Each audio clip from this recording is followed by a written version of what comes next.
On a day when the news comes of another targeted killing of a non-Muslim in the Kashmir Valley, also comes the announcement that India has made its first official outreach to the Taliban in Afghanistan. I'm Barkha Dutt, you're with the Mojo story. What is the bottom line? How do we connect the dots between the worsening security situation and India's outreach to Afghanistan? Is there a connection? Well, we don't know whether India's decision to finally talk to the Taliban has anything to do with what's happening in Kashmir, but we do know that an emboldened Pakistan and a safe haven for terrorists in Afghanistan can only spell bad news for what's happening in the vicious debate over whether India should or should not engage with the Taliban that has revealed that there is nothing new about it at all in its second avatar, with worsening restrictions on women and a new UN Security Council report that calls out what we already know. Terrorists have never been as safe as they are in Afghanistan today. Let's introduce our three experts today as we look at the timing, the reason, and the impact of India's outreach to Afghanistan, a development that, as I said, cannot be spoken about without taking a parallel look at what's happening to the security situation in the Kashmir Valley. Ambassador Vivek Katju is on the program with us. Welcome to the program, sir. We're also joined by Suhasini Haidar, who is a foreign affairs editor and strategic affairs analyst at The Hindu. Thank you, Suhasini. And we're joined by Professor Amitabh Mattoo. Professor Amitabh Mattoo is, of course, one of our foremost strategic thinkers. Welcome, everybody, to the program. Now, I remember, a few months ago, Ambassador Katju and Professor Mattoo had a ferocious argument over whether India should talk to the Taliban. Ambassador Katju thought it was inevitable. Professor Mattoo argued that it would be abandoning all principles for India to do this. So let me start with you, Amitabh. Given that many months have now passed, do you still feel as angry, or do you now begin to see the inevitability that Ambassador Katju had referenced? Not at all. In fact, I would say that both principles and pragmatism at this moment call for not really engaging with the Taliban in any substantive manner. And I hope the delegation led by JP Singh is really testing waters at the most. You've seen the UN report. The UN report is alarming not only because it establishes connections between the Taliban and the Al-Qaeda as well as the ISIS-K, but also talks about that in the Nangarhar province of Afghanistan, which borders Pakistan, you have as many as 12 camps run by the Jaish-e-Mohammed and Lashkar-e-Taiba, whose only target is India. This is the first thing that I want to point out. Secondly, you have also seen probably an interview of someone who is not equal to you, but has an international reputation, Kristan Amanpour, with Sirajuddin Haqqani. Now, there is an attempt to whitewash Sirajuddin Haqqani, but even in that interview, all he keeps saying is wazahat, wazahat. I need to explain. I need to clarify when Amanpour talks to him about education. In other words, whether you look at the state of poverty, in terms of inflation, in terms of girls and women's rights, there's been no change. Yes, what is true is that the people of Afghanistan, with whom we have had a great bonding going back centuries, are suffering, and we must reach out to them, which we have through sending aid through wheat or COVID vaccines or medicines. We should continue doing that. But I see a tendency within the United States of trying to now somehow make the most of a bad situation. After withdrawing suddenly, there is this RAND Corporation. Even by RAND Corporation standards, it's the most pompous, pretentious report which says engage with the Taliban because isolation and opposition won't really matter much. But given that RAND produced Zalmay Khalilzad, I'm not surprised by the actual complete nonsensical report that they have produced. Now, Amitabh, since you have referenced how the UN Security Council mentions the Jaish-e-Mohammed and the Lashkar-e-Taiba, I want to draw the attention of our audience to what's happened in the Kashmir Valley today. You've had another non-Muslim killed, and this time the killing has actually been caught on CCTV camera. We have those images, and the images are gory, they're gruesome, they're chilling. If we can please bring them up.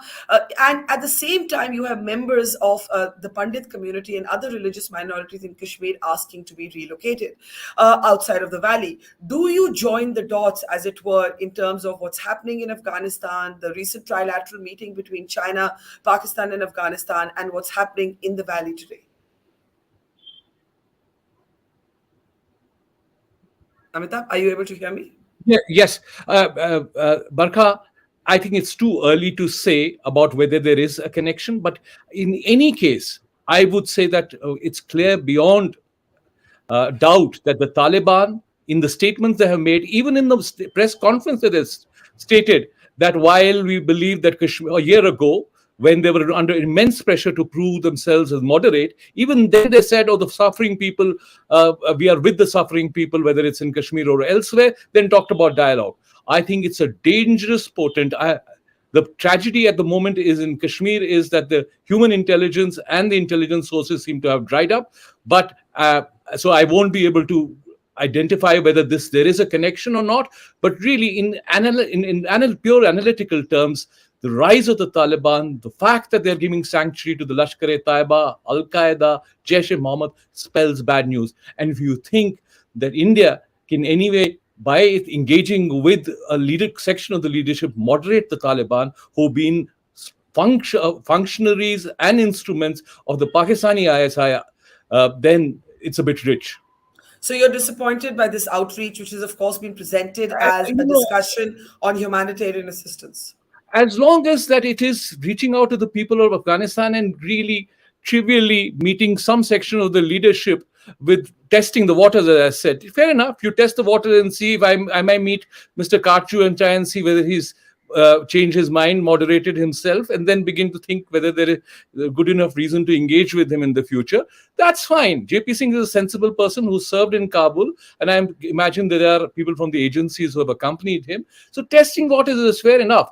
But as an analyst, as someone who's observed Afghanistan, as someone who is sitting in ground zero in Srinagar today, I would say that do not kid yourselves. Do not kid yourselves in believing that the Taliban will change their stripes, will change their colors, will suddenly emerge as this liberal, fantastic regime which will try and protect Indian interests or at least not attack Indian interests. No way. No evidence to suggest that. Let me bring in Ambassador Katju, who smiled benevolently when you wondered whether he had moderated himself and become wiser, quote unquote. Ambassador Katju, what has happened today was obviously foretold. And I think that in some ways, when you said it's inevitable, what you said is coming true.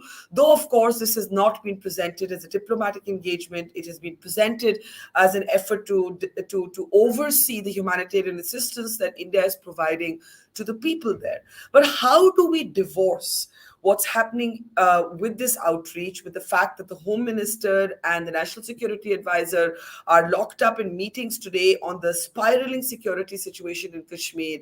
How do we separate it from the trilateral of China, Pakistan, and Afghanistan, the turbulence within Pakistan's domestic politics, them upping the ante on the fact that Yasin Malik could soon get an even stricter prison sentence or rather a jail sentence than the life imprisonment he's already got. Ambassador Katju, is this a good development from a diplomat's point of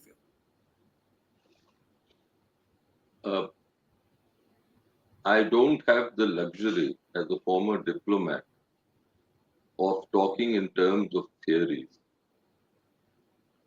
I have not only observed Afghanistan, but I have dealt with the situation in a hands-on manner for many years. And in doing so, I've had to deal with all kinds of people. So I come from a slightly different background than others. I have great respect for Professor Mattoo and his learning and scholarship, but I think our perspectives are different because the perspective of a practitioner and the perspective of an academic are inevitably different. Now, what is the situation? One, the Taliban are there to stay. I don't see any real opposition to them. Two, yes, of course, Pakistan, China, Russia is caught itself in a mess, but Russia too is reaching out to them, has reached out. Three, the options before us are you either stay away, ignore what has happened, and uh, isolate yourself, not so much them as yourself. You isolate yourself, or you do business with. This distinction between the people of Afghanistan and the regime is a little thin. I won't go any further than saying just it's a little thin. Now, engagement does not mean diplomatic recognition. And I don't think India should diplomatically recognize them. That has to be a consensus within the international community for recognition if they meet certain standards which the international community is prescribing. But the chances are, and here I agree with Professor Mattoo, that they have not showed any great change in terms of their ideological or theological uh, worldview. Given that, the basic question before us is this, and that is a question that has agitated me since 2017 February, when I first wrote that we have to engage the Taliban. Because as someone who's been there, who served there, I saw what was happening to the Republic. It was not giving me any pleasure because the Republican, the erstwhile Republic's leaders were some of them very dear personal friends, people I admired a great deal. I admired Ahmad Shah Massoud, for instance, and it's no secret that I was the point man who was dealing with them. Now, given all that, it was very painful for me to see what was happening. But then one has to accept what is happening and then protect and safeguard and promote interests accordingly. Now, in view of all that, I am still uh, a little surprised when it is argued that we should be very careful. Of course, we should be very careful. But that doesn't mean we lock ourselves up in a room and say we will not do anything. And this, and for God's sake, let us not delude ourselves that we are reaching out to the people. I say, you reach out to the people only through the medium of the de facto rulers. You don't have any other means of reaching out. You're not Hanuman that you can go there and and do what Lord Hanuman did. So let's accept reality. And I Yeah, think I think there's an element. the last Yeah. point, the move that the government has made today is a very wise move. And I will only add that howsoever unsavory it may be, there has to be a presence on the ground in Afghanistan. The countries we do intense business with, like the Gulf countries, have a presence on the ground, and we should do the same. And my very last point is this: we should never consider the Taliban as a monolith. The Taliban are not. The internal contradictions within them are immense. And if we are worried, and we should be, about these reports of the LET and the JEM and their bases, then if we isolate ourselves and not do anything and just sit in a room in Delhi, will we be able to do anything about it? That is the question that I ask myself. But then Professor Muttu is very wise, and perhaps he's thought this through, and I'll educate myself from his Okay, we will. Before we get to hear from Professor Mattoo, I want to bring in Suhasini Haidar. Suhasini, here's the, I don't know, the irony, as it were, for a sort of muscular nationalism defined government. There are twin challenges to that claim. Talking to the Taliban and what's happening in Kashmir, and they all do join up into that larger conversation about nationalism, a more sort of assertive security paradigm, which is what we were expected to see. Now, here we have on the same day that we have one more and I'm not drawing a linear connection, I'm just making the point that on the same day that we see one more in a spate of targeted killings against religious minorities in the Kashmir Valley, we have the outreach with the Taliban. What do you make of it? Well, I don't think the two were timed together in any way. I think they're part of two different processes that we have been seeing.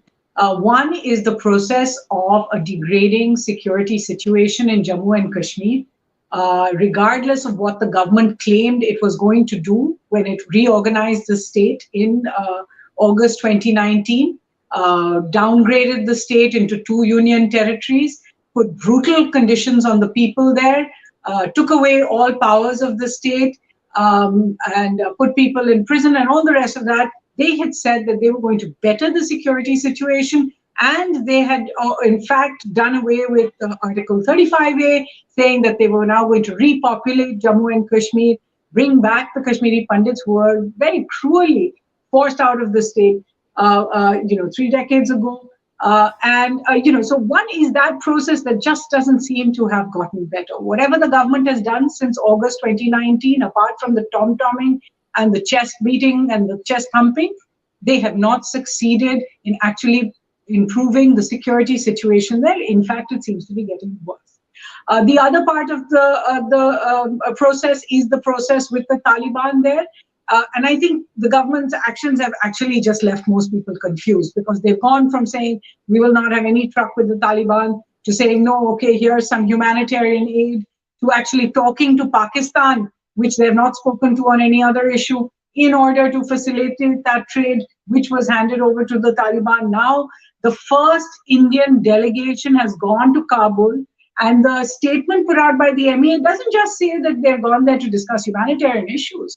They have said that they are going to speak to senior members of the Taliban. This is a very significant statement. So far, all reach outs to the Taliban have been in Doha or in Moscow, where Mr. J.P. Singh had met with the Taliban minister, but we have not seen India actually send a delegation to Kabul so far. So this is a huge shift. I don't think it was, in that sense, in that place time together. I think we do need to acknowledge that there is one common thread, and that is Pakistan. That Pakistan continues to support the government in Kabul and has been pushing for some kind of international recognition for that government. And we know that 15 entities already, 13 countries and 2 others, which is the US and the EU, run their missions in Kabul at present. The Taliban has made it clear that they would like India to restart its mission. Whether or not India wants to agree to that or not, I think that will be on the table today when they are talking to Taliban officials. And Pakistan has made it also very clear that they will fight tooth and nail on this issue of Jammu and Kashmir, particularly on what they call the issue of demographic change. So I think if you want to count the dots there, and we see these brutal terror attacks on minorities in a state who have already been driven out of that state once, now seeing those similar images of people packing their bags and having to leave in a hurry all over again, just makes one wonder what exactly has changed in all these years. In 2019, we did hear that the move on Kashmir was precipitated by the fact that it looked like there was going to be a deal between Mr. Trump and Mr. Khan over Afghanistan. That was one of the theories that was floated. And then that went away. But 3 years later, you do have to wonder, which way is the government going over here? On the one hand, they want to send a delegation to talk to the Taliban, even after, as you said, it seems very clear that Pakistan-based terror groups have major bases in Afghanistan as well. In fact, there are those, in fact, Adrian Levy, the author who had spoken to NSA, Ajit Doval, who's actually said it in his book, that actually the Jaish-e-Mohammed and the Lashkar-e-Toiba run those camps even pre-Pulwama. In fact, they said that the Pulwama attacks were probably plotted not in Pakistan, but in these bases in Afghanistan. So the question really is, where does the government stand on all of this? You mentioned a muscular policy. I don't see a muscular policy. I see an extremely flexible policy that confounds any kind of analysis. Let me bring in Amitabh now at this point. Amitabh, of course, Suhasini is correct that these are two different processes, but the common thread, as she argued, is Pakistan. And what happens in Kashmir has long been masterminded in Pakistan, but often operationalized with the assistance of terror groups that have havens in Afghanistan. And I think for all of us who've watched Kashmir for a long time, there were those times when you had foreign terrorists coming in, and they came in from countries like Afghanistan. And the UN Security Council does reference the enmeshing of all of these groups, the Al Qaeda, the Jaish-e-Mohammed, the Lashkar-e-Taiba, and so on. Now, I remember the last time you and Ambassador Katju were arguing, one of the things Ambassador Katju said to you was, Amitabh, if you can support engaging with separatists, insurgents, terrorists in Kashmir, how can you be against the engagement with the Taliban? Now, that question becomes even more relevant today when people from your own community are literally sitting on the streets and are warning of a mass migration that could begin as early as tomorrow. And we've seen these horrific and sad and tragic images of the protesters on the streets. Go ahead, Amitabh. Barkha, let me first of all try and connect some dots for you. And those dots will also reflect why I am skeptical about practitioners of Indian foreign policy and the manner in which they have played India's hand over the last 2 decades or so. What is unarguably the worst, most dismal point of Indian foreign policy? Was the most dismal event was when a senior minister of the government of India, Vajpayee government, and officials, senior officials, I suspect Ambassador Katju was part of that, surrendered the three most dreaded terrorists that India had in Kot Balwal jail and in Tihar jail. Masood Azhar, who went on to found the Jaish-e-Mohammed, which is spearheading the terrorist campaign against India. Umar Khalid, who executed Daniel Pearl later on, and Mushtaq Latram. If I had faith that practitioners were going to act with the wisdom and sagacity that we often believe or hope that they will, I wouldn't be in this program. I would just leave it to South Block. But I'm skeptical because I suspect that this one act, if it turns out to be a multifaceted engagement, will have repercussions in Kashmir. It will embolden the Taliban, their masters and controllers in Pakistan, and you will have more targeted killings of the Kashmiri Pandit minority, who have suffered tremendously over these last 30 years, as have indeed Muslims in the valley. And I have always believed that you talk to your people.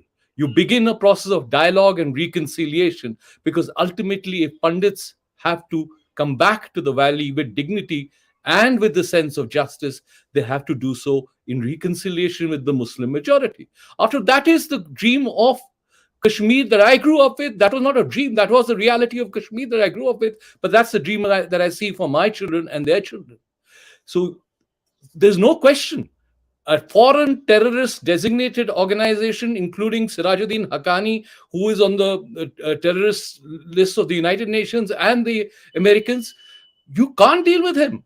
He's hurt your interests. He's attacked the Indian embassy. He's killed your officers. I'm surprised that Ambassador Katju, even as a tribute to Venkatesh Rao and others who have been killed, is ready to engage with Haqqani. Because who will you engage with? Haqqani is the Home Minister. If you want security, you speak to Haqqani. And now today we are told Haqqani was the person who's most pragmatic and most liberal. I don't buy that. Just because he writes in the New York Times or he gives an interview to Christian Emanpour doesn't make him any more offensive than he was in the past. And I think the important point that you're making is the consequences for our own security interests in Kashmir. That's the part I want to underscore. Yes, I leave it to Ambassador. I just want to add this one last part, that the more we engage with the Taliban on the Taliban's terms, or what are seen as the Taliban's terms, the more the Taliban will think that India is on the back foot. I leave it to Ambassador Katju to come in on the rest of the arguments made by Professor Mattoo, but I do want to underscore that if we think, what happens in Afghanistan, Pakistan does not impact Kashmir, I think all of us at least know that it most certainly does. Ambassador Katju, for the rest, it's over to you.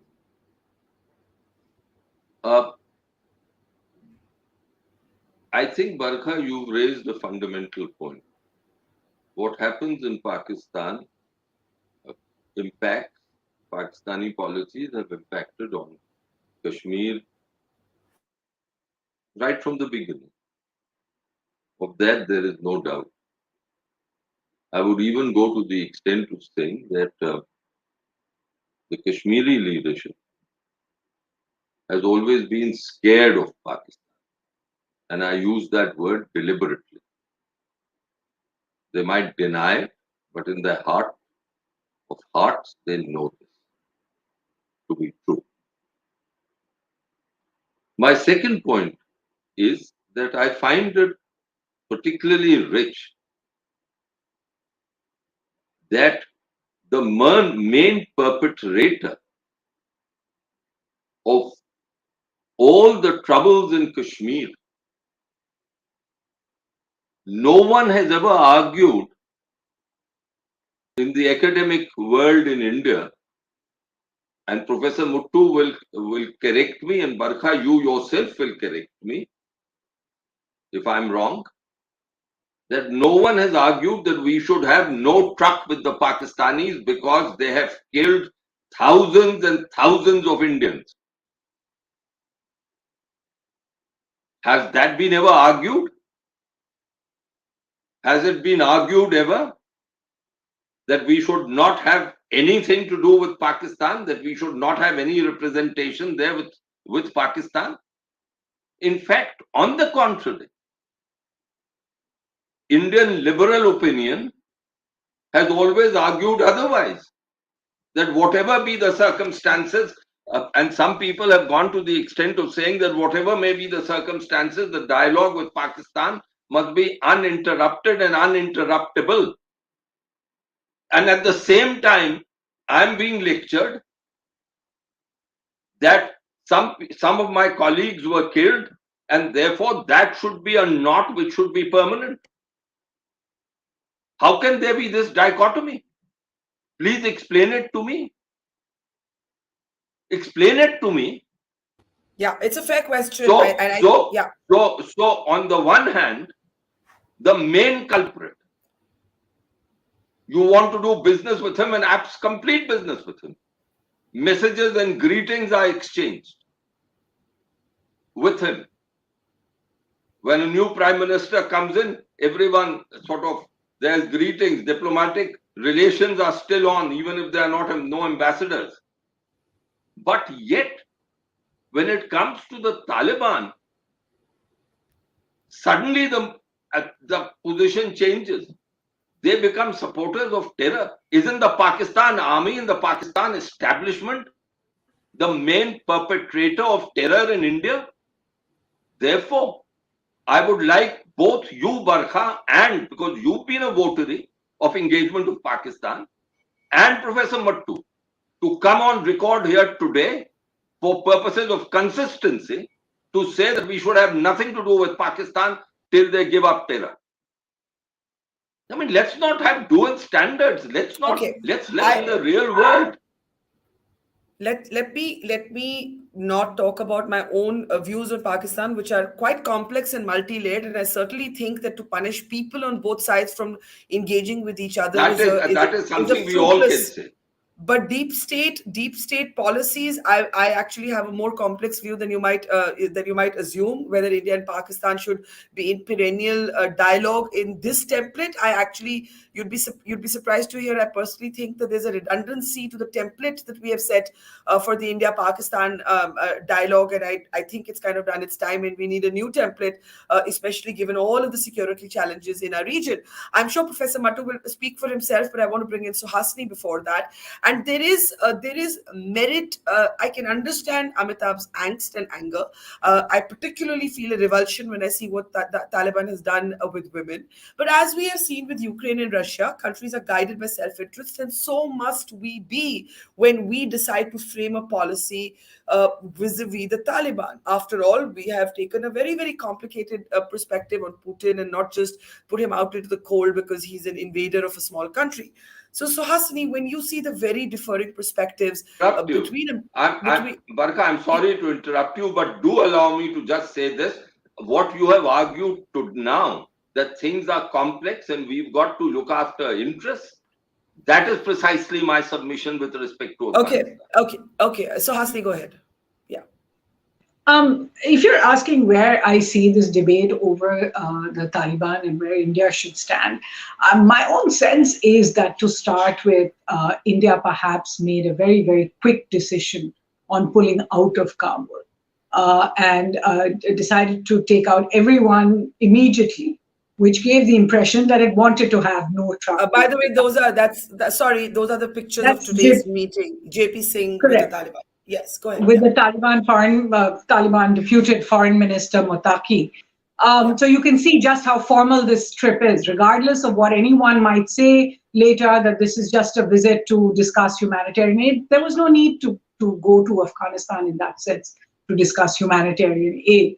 The truth is, what I'm trying to get at is that this policy cannot be confused. It cannot, we cannot on the perhaps one of the biggest immediate challenges to India on not just security, but to India's entire worldview and its regional view. There cannot be several messages going out at once. Since last August, we have seen the government of the day take all kinds of positions. At one point, it seemed that they wanted to use the Taliban's brutalization of its people to somehow fight their election in Uttar Pradesh. When they backed away from that, they made it very clear that there would be no question of dealing with the Taliban, but that they would, discuss the regional implications of the Taliban being in power in Afghanistan, and so held these NSA meetings. What I'm saying is, over the last 8 months, as you have yourself pointed out, nothing has changed about what the Taliban is doing. Sirajuddin Haqqani remains the home minister. The Taliban's ban on girls in school, which is something the NSA actually brought up at a conference 2 weeks ago, has not changed yet, despite all their promises. So what is it that is making the government shift its position not once, but twice, but 3 times? Is all that I'm actually trying to ask over here. What is the government's policy on Afghanistan? I can understand a policy that says we will do whatever's in national interest, but does national interest really change on a daily basis? That we have one policy coming out and then another policy, and on the third day we see one of India's most senior officials sitting in the Taliban palace with the foreign minister of Afghanistan, or the person deputed by the Taliban, because this is not a government that has been recognized by anyone.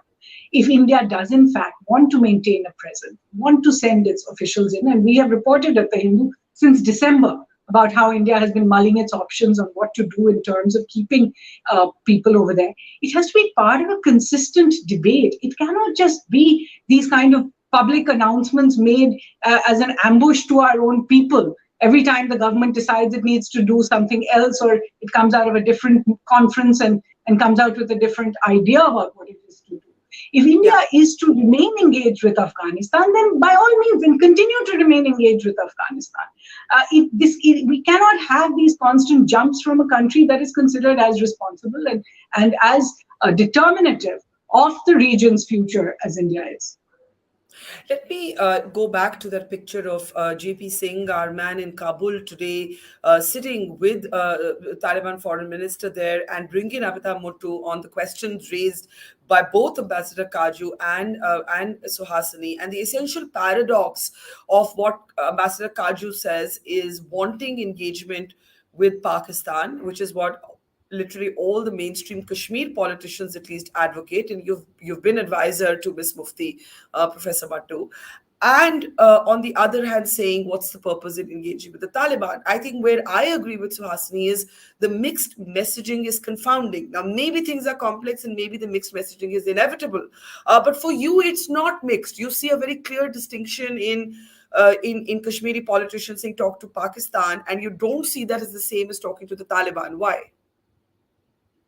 Three factors. Let me first of all, and I'll clarify in all three.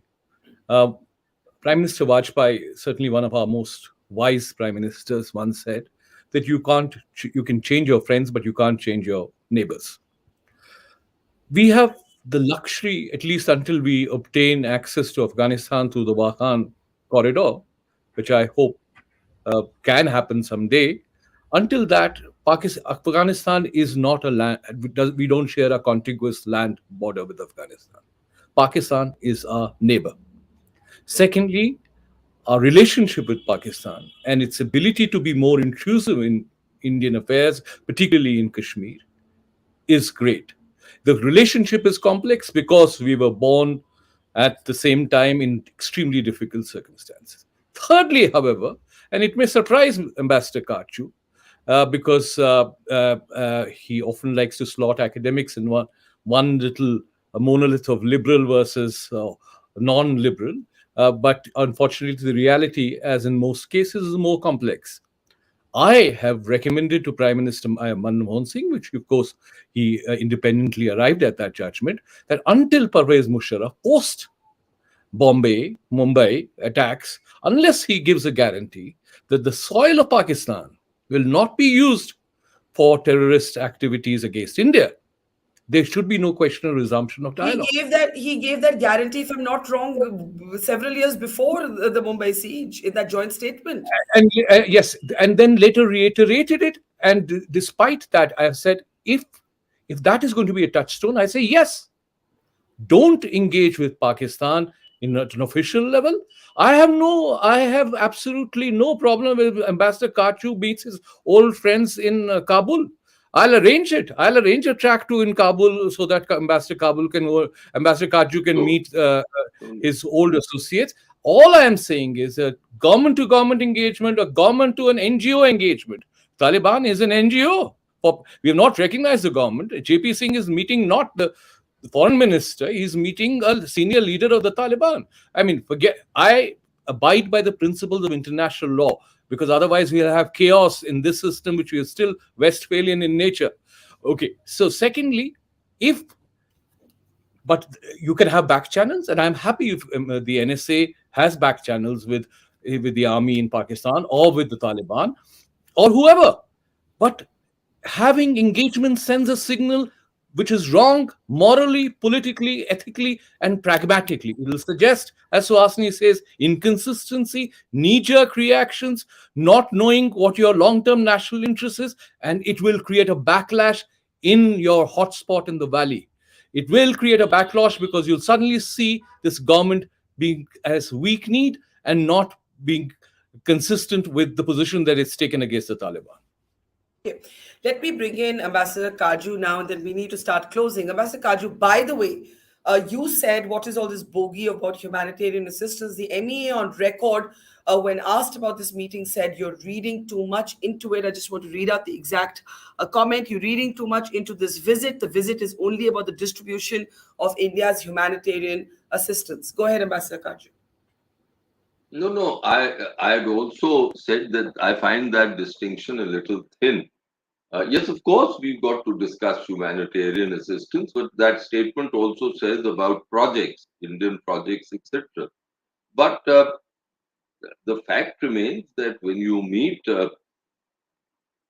let me call it an entity, when you meet who is supposed to be the foreign minister and the other leaders of that entity, then it sends out signals in addition to a signal of discussing humanitarian assistance or asking about your projects. And let me leave this aspect of that.